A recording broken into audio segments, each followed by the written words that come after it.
The following was recorded in front of a live studio audience at the Studio 21 Podcast Cafe. This is the United Podcast Network.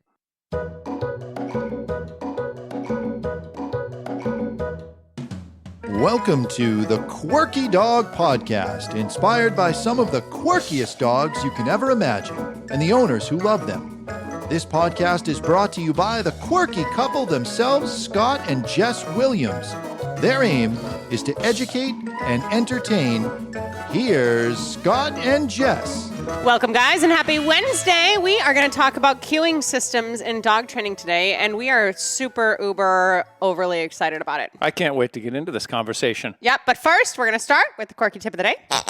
And I would say, to try and summarize what this podcast is about, if you're having a communication breakdown with your dog, implement some physical direction. Help the dog physically rather than just keep yelling whatever it is you're trying to communicate with them, and they're looking at you like, I don't have a friggin' clue what you're talking about. Yeah. Get down there, and like we have one dog that can't hear, and it's great because Jess continuously yells at the dog. The dog is like looking at the wall. And if I go over and just do this, like just give him a little wave, he's like, oh yeah, no problem. And he shoots right to his crate or does what he needs to do. But he needs a little bit of a hand gesture to get him moving. Yeah. As an example. Scott's always like, he's deaf, he can't hear you. Yeah, you don't need to keep yelling. I think he has selective hearing. All right, so we are going to talk about different cueing systems. We're mostly going to focus on like verbal cueing, physical cueing. We'll talk a little bit about some tactile cueing. But this is something that Scott had mentioned, and it really is a poignant topic in pet dog training in this day and age, because how often do you see someone, they come home with a rescue or a brand new puppy, and they just look at it and they say sit. Like they don't even necessarily, they might grab a cookie, but they don't do anything with the cookie. They just start speaking to the dog, and then they start like speaking louder or, you know, with more like frustration or consternation. And the dog's looking at them like, I don't understand what the heck you mean, because it probably has never heard sit in its life. So there's a lot of little nuance that goes into how we train behaviors and break them down. And a lot of that transfers into a dog when they go home. So sometimes when we're doing a return or a follow-up class or something, the dogs are working for us great, and they're working for the owners not as well, but that's just because there's some simple physical cues they're missing. So we're going to break down a lot of that today. Yeah, you mentioned sit, and you said they've probably never heard sit in their life. Sit is something that 99 dogs out of 100 have heard, and that it's an exercise or a behavior that the dog does do for the owner. Or if it's a but wee it doesn't puppy, though. mean that they will puppy. do it. They don't always do it on a verbal cue. Yeah.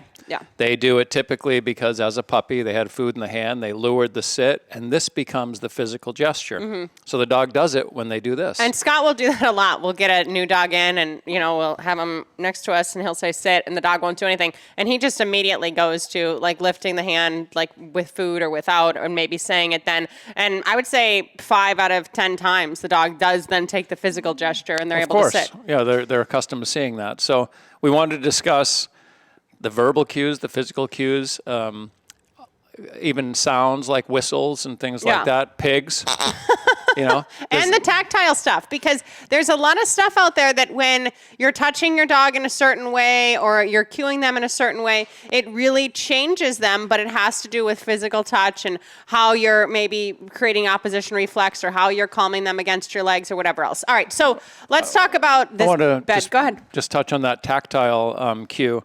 Quite often, and I've done this not even being super conscious of it, but it's a great release cue in addition to the verbal free, giving a little pat on the shoulder.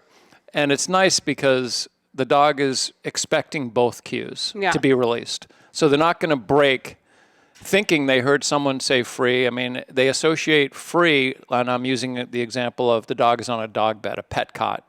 So when I release the dog, I may go over to the dog, good boy, free, and give him a little tap on the shoulder, and they know, okay, I'm free, I can go do what I want to do. Yep. And it's nice because the other reason that I like that is because I don't want people to get in the habit of releasing their dog from 10 or 15 feet away.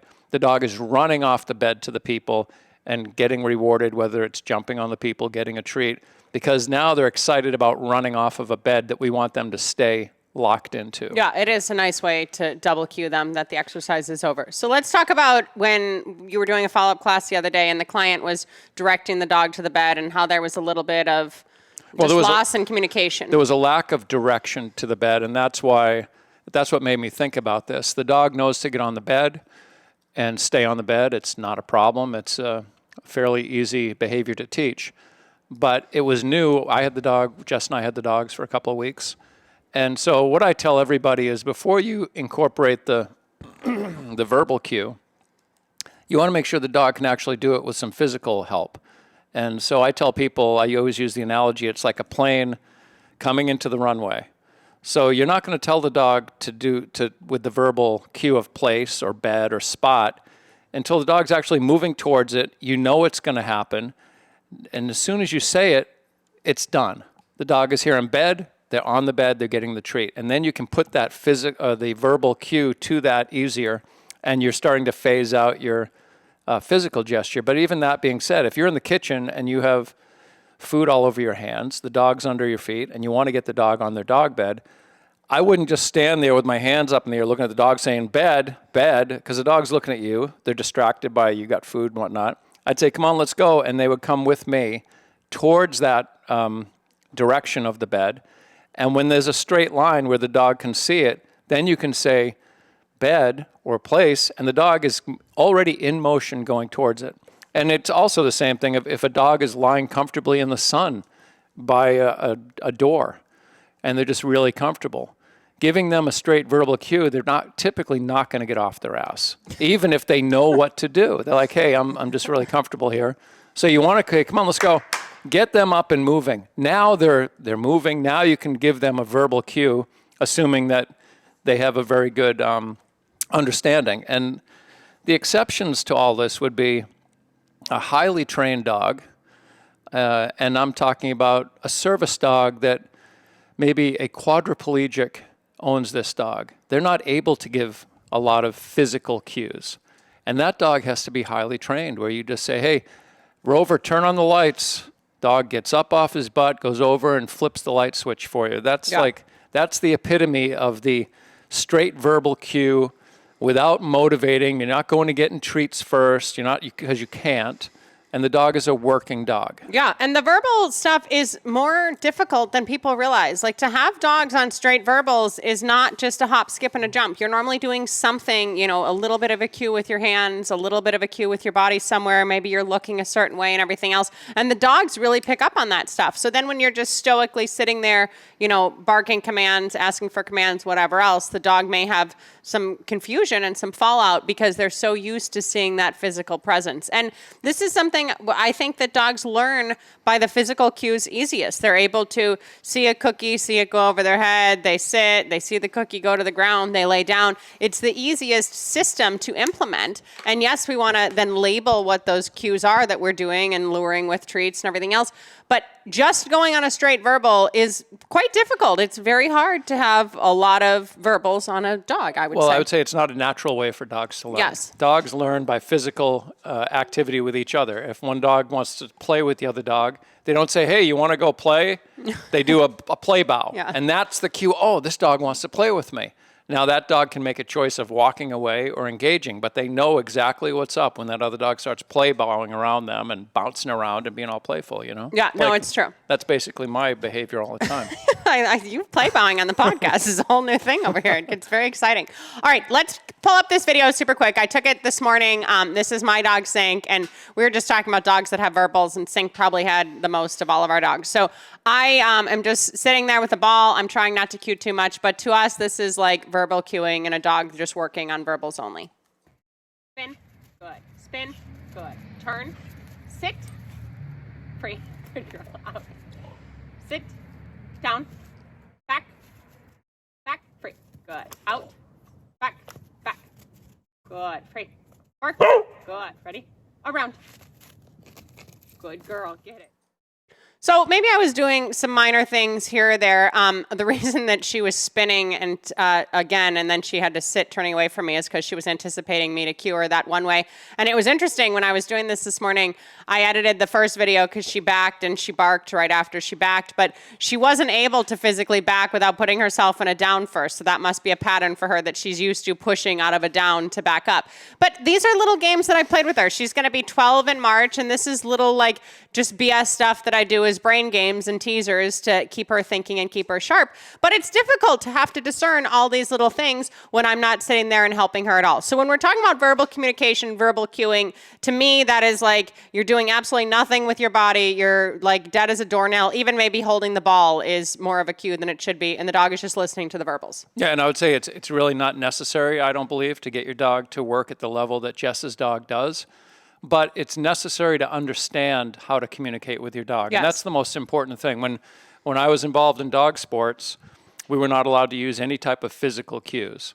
So we would be proofing our dogs in training all the time with, sometimes it was extreme where the dog would be, 40 feet away, 60 feet away, and you're telling your dog sit, stand, down, a series of behaviors, but we would sometimes just be moving our mouth and not making any noise to see if they're just reading the face. And then some people would go as far as to turn their back to the dog, look in a mirror to see their dog, and start giving cues because when you're not facing your dog, there's a total disconnect with the dog. Yeah. So it's interesting, and there really isn't any need to proof a dog to that point. But you do, and another example is when you tell your dog to come. So that's you've taught the dog come, the dog is coming to you, but there's a lot of physical cues that you're giving when you're teaching.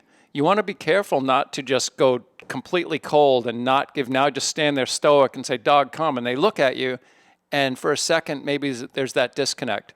And I tell people, kneel down. If the dog looks slightly confused, kneel down, clap your hands, invite them, help them to come to you. There's a difference between a dog blowing you off, not understanding the command, and maybe having a little bit of a disconnect in a moment, and you want to just help them with some physical gestures, Yeah, definitely. And I would say even with come, that is one that you should aim maybe to get on a verbal more so than other commands, because sometimes the dog may be, around a bend or whatever on a hike, and you may not be able to give that physical stuff right away because they don't necessarily have the connection with you. And yes, there's no reason that you need to teach, 6 to 10 to 20 to however many behaviors just in a verbal. It's a fun training thing that I do, but it's difficult for the dogs just to be interpreting that verbal. And I want to make that clear to people because so often everybody's like, well, I told him to sit, I told him to wait, I told him to leave it. And maybe the dog fully understood that and just decided, no, I'm not going to. But more often than not, the dog wasn't getting as much feedback and communication from the owner as he or she needed at that point of his learning journey, in our opinion.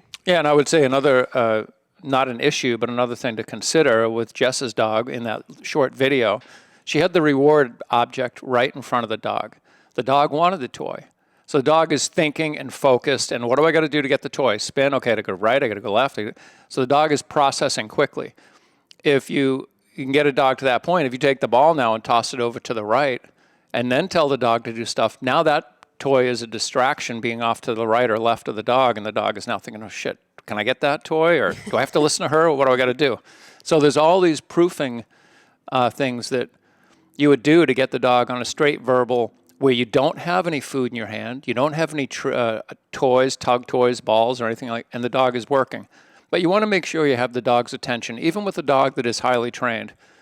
If they're not paying attention, you need to get their attention before you cue them to do something for you. Because if they're not in the same world as you, it doesn't matter how well they're trained, they're not going to respond appropriately. They have to be in a working state of mind. All right, let's go to break super quick. And when we come back, we're going to talk all about cueing systems more and more and more. Want to keep up with all the latest from the Quirky Dog podcast like me and Murphy here? Then make sure you head on over to the YouTube channel and subscribe.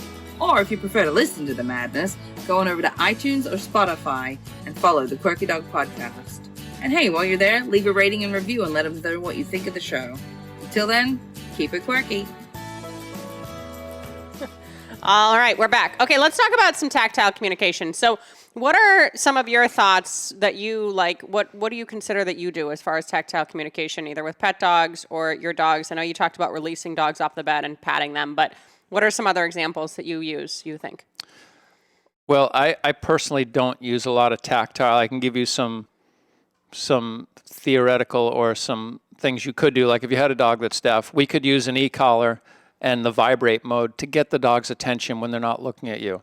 I'm just talking about like touching dogs. Like, do you think that you have any cues that you use for your dogs with touching your own dogs or no? Well, I certainly, if I'm telling a dog to sit and they're not sitting, I'm going to help them physically into the sit by touching their he's kind touching of their molding. rear quarters as an molding. additional cue. Hey, they know what to do, and I'm just that touch quite often is like the reminder. Oh yeah, I have to sit. So that would be another example. I guess I'm thinking like if you're taking Cousteau to go outside and you pet him on the side and then you kind of smack him on the side. That brings him into a state of arousal. I do use a lot of tactile stuff for. I'm trying to get there. But I wasn't thinking about cueing a behavior, but to create arousal. Yes, just tactile, just communication, just basic communication. So how are you communicating tactilely? When I'm healing with my dog, if I give him a little tap on the shoulder, just a little pat, he's going to get pumped. He's going to start jumping. He's going to be up into my armpit. Okay, we're working. This is going to be friggin' awesome. Yeah. And I would say the same thing with me in a sense, and I'm thinking more with our personal dogs. Like if I'm going to sit there and there's, of course, behaviors like Brenda Aloff's Be Still. If you're not familiar with that, I would highly look into her and that exercise and everything else. It has a tremendous amount of value for any dog out there. So you can do some tactile stuff where you're putting a dog against your legs and you're just trying to calm them down, or you're trying to, settle them at the vet. You get them in a different headspace. More often than not, Scott and I are trying to bring dogs up in arousal because we're getting more sport bred dogs. We're doing more performance-y kind of stuff. That's what we like out of our dogs. So to me, if I just slowly pet a dog and then I smack him at the end, that's going to kick them into a state of arousal. If I'm sitting there and I'm just petting, and then I maybe go to grab their collar and pull back, that's going to kick my dog into arousal. There's different ways that I can cue my dog that they're just normal dogs doing nothing, and then they're like, oh my gosh, it's go time. So Scott and I use tactile communication quite frequently for the go time stuff, where we want the dog to maybe bring his energy up a little bit. Maybe he's a little fearful of something he sees over there. Okay, you're doing fine. You're doing great. Let's focus back here. We use it a lot in that sense to bring arousal up. However, I would invite you guys to consider using it to bring arousal down and to bring calm to the dog. What were you going to say? I was going to say that with client dogs, we get a lot of dogs that have a lot of fear issues. So I definitely use that touch to build trust. Yeah. I mean, excuse me, they don't know who I am. They're nervous about everybody. They got the wide eyes. They're looking kind of sketchy. I need to be able to touch them and get them to feel okay with that. It doesn't mean I'm getting all over them and working them through a lot of stress.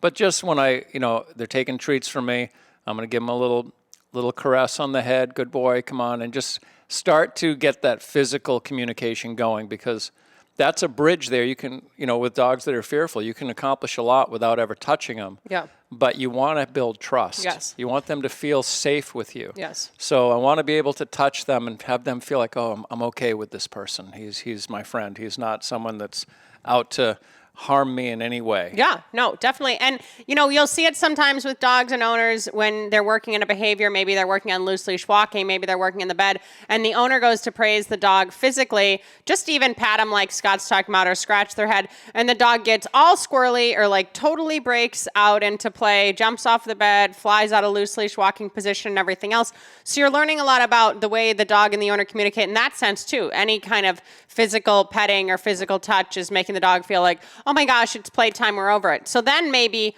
if you have a dog like that if you just go and even just touch him on the head or, scratch him by the ear or whatever, he gets so crazy, you can start using your touch as a bit of a distraction. You're almost proofing your behavior doing all that. Can I caress the dog on the side of the head while he's holding a sit? Will he keep holding the sit? So every dog responds differently. But the most important point, I guess, of this whole podcast is that each dog may learn better with different cueing systems. So make sure you're mixing and matching and bringing out from different toolboxes to help set your dog out for the optimum amount of success.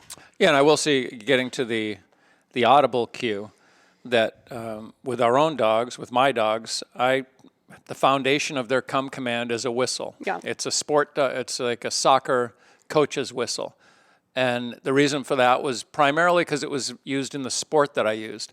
But the side effect, and what I found so great about that, is going to the beach, going to big, wide open areas where there's a lot of other noise distractions like the surf and just a lot of noise, that whistle cuts through everything. From a pet perspective, it's really nice to teach a dog to recall on a whistle, because the dog may respond to one person in the household better than others because of their relationship. But the whistle's universal. So then the wife, maybe more often than not, it would be a woman that is a little quieter in their demeanor, and they say, dog, come, and it's just not really with big commitment, and it's just not with volume. You know, you need to get your voice up to let the dog, project. Hey. And half the projection is getting their nose off the ground. They're over there sniffing at something. Hey, and you want them to, oh, you talking to me? But if you're calm and quiet, it just doesn't cut through the dog's distraction. So a whistle is more universal. They've learned to respond immediately to a whistle. Whether the kid is blowing it, the mom, the dad, the dog understands how to do it, which is really great. Yeah, definitely. And, you know, you want to talk about clicker training. There's a lot of auditory training with clicker training, a lot of auditory cueing. So you're sitting there, you're loading the clicker, you know, click, cookie, click, cookie, click, cookie. Normally, I don't load my clicker for more than like a session, honestly. And then I just test it. If the dog's out like sniffing somewhere, if I click, do they acknowledge it? Like, this is what I want. And then I'm like, okay, we're good to go. Some people load their clicker more. That's neither here nor there. That's how they do things. But in that system, the dog is honestly waiting for the click. They're doing things until they hear, oh, okay, I did this correctly. And they're starting to learn through this clicking system that like, oh, this was right, this wasn't right. So whatever system you pick and choose in your own household or that you like for your own personal reasons or anything else, make sure your dog understands it. Make sure your dog knows what things mean. If you're just clicking all the time to be like, yes, that's what I wanted, maybe you being like, yes, good boy, and like really emoting and really putting some joy into it will be more valuable to the dog, and the dog will be able to learn faster. But sometimes people just get very caught into like, you know, I did this for come, I did this for come. Well, if the dog isn't looking at you and you do this for come, you can do that all day, and I'm gesturing, just moving my arm into my chest like they do in competition obedience. You can do that all the day. If your dog is not making eye contact with you at that point, your dog is not going to come to you. So you can have a physical gesture for that, but you better pair a verbal or some sort of auditory command like a whistle or something as well, because these are situations that people get themselves into quite frequently, and your dog is not always just going to be pining on you and have a visual on you. Yeah, that's the downside to the straight nonverbal communication. It works good in an AKC trial. The dog is in work mode, watching you the whole time, so they're waiting for these cues.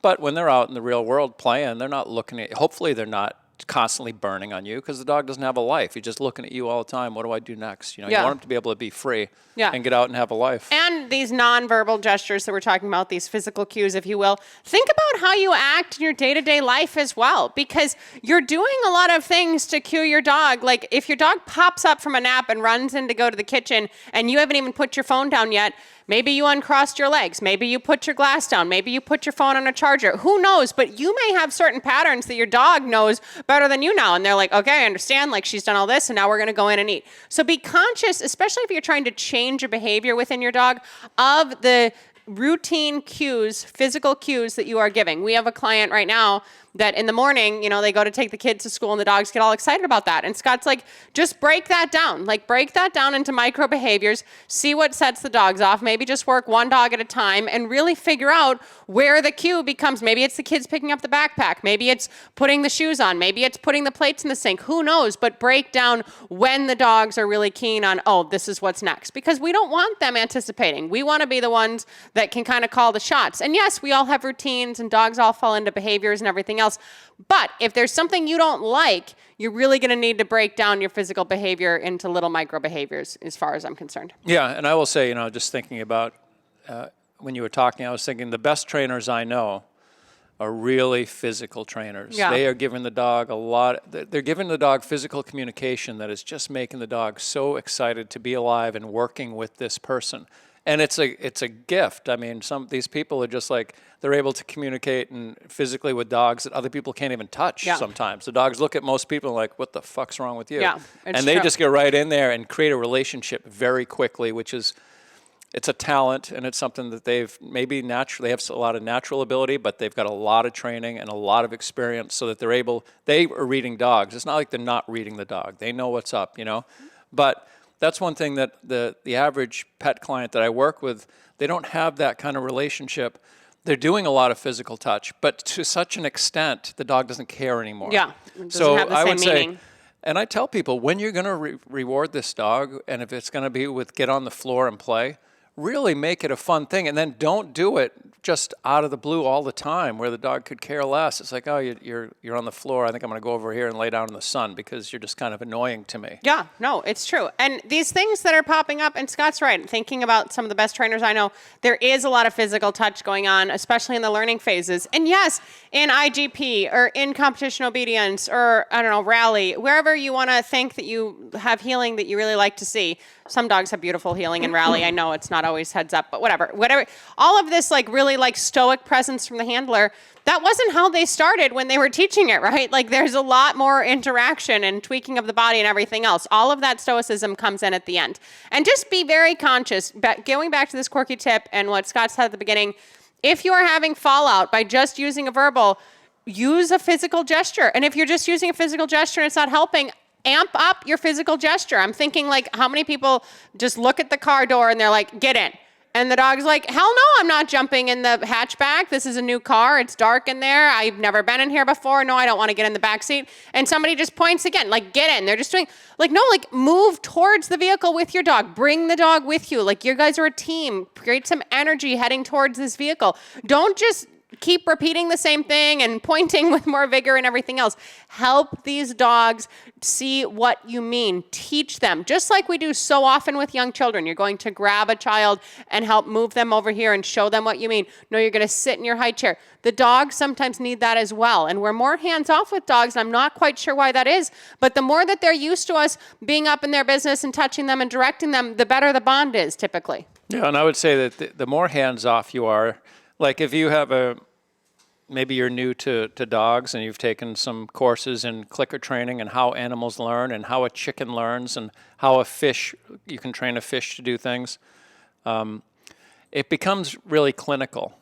And when it's too sterile, there is a disconnect with dogs because dogs are not chickens. They have the ability to get really emotional and really enjoy it. And I'm not saying a chicken can't get emotional, but chickens are a little more independent, I'd say. Yeah. You know, they're not domesticated. So you want to create a meld of this cueing with, if you're going to be into clicker training, and also the physical, and make sure that the dog is having fun, because you can get dogs to do a lot of stuff with a clicker or a bell, you know, and yes, they are learning, do this, and I get this treat, and however method you're working, but at quite often you're sacrificing the relationship between you and the dog. So you need to have both. You got to have, ideally for me, I want to have a little of everything. Yeah, and if it feels awkward to you, and I get it, like Scott and I have been doing dogs for a while, right? Like it doesn't feel that awkward to us. We're pretty like used to getting in there and rubbing elbows and like moving around how we want with dogs. If you are a person that feels more on the spot and you feel more inhibited and everything else, just video yourself and video, okay, when I worked with the dog like this in the session, what did the dog look like? It doesn't have to go on social media. It doesn't have to go anywhere, but you'll learn a lot about yourself and your training and the dog you're working with and the methods that work for you personally and certain dogs that you work with personally if you see how the dog responds. And it's really nice to just be able to like have a snapshot of a session and be like, wow, that worked really great. Like the dog really responded well there. And like, oh, I could be maybe, you know, a little more obvious there in my cueing. So be conscious of that, because I understand that some people are just like, I don't like to have my hands flying all over, or I don't like to be doing all this stuff. I just want it to be more clinical. I want it to look more clean, but sometimes you have to bring a little more. And I would say if you care enough to videotape a session with you working with your dog, chances are your dog's working pretty well already, because people just don't go the extra mile ever when it comes to working with their dog. They want a dog that works when they need it to work, but they're not really excited about the training part. And I'm generalizing, but this is based on a lot of clients that I see, and I don't blame them. I tell everybody when I walk in the door, you didn't get the dog to become a dog trainer. Yeah. I understand that. You wanted a companion. You wanted a dog for the kids.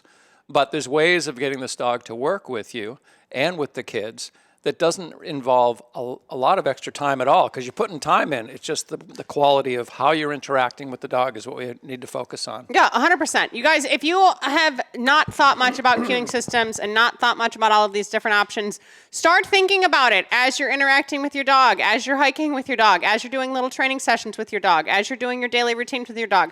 I really think that your dog could benefit. Why not give them as much feedback as possible? I feel like when they're learning and when we want them to work with us, your dog may benefit from more. So give them a little bit more. Yeah, one thing I wanted to say about, everyone loves to have their dog on a verbal cue. It's easy. You don't have to make any gestures. You don't have to get up off the couch. You're sitting there drinking your beer and telling the dog to do stuff, and they do it. I guess that's the ideal. But just because your dog knows the verbal cue, and this is typical, they understand all these behaviors in the kitchen because maybe that's where you trained it. You take them outdoors, they don't do anything. It's because it needs to be generalized, which means you go back to the physical gestures to help when you're in a new environment. Yeah. Just to help the dog, and I'm talking about a greener dog in their understanding. And even with more experienced dogs, you can put them in a situation they haven't been before.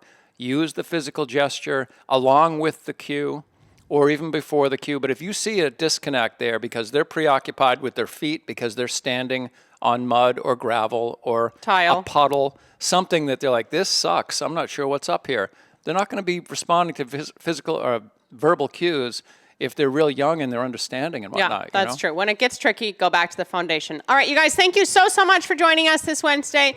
We are so excited. We got a fun episodes coming up, a lot of fun guests coming up, and we are looking forward to serving you more. In the meantime, keep it quirky. Thanks, guys. Take care. The views and opinions expressed by the hosts, guests, or callers of this program do not necessarily reflect the opinions of the Studio 21 Podcast Cafe, the United Podcast Network, its partners, or affiliates.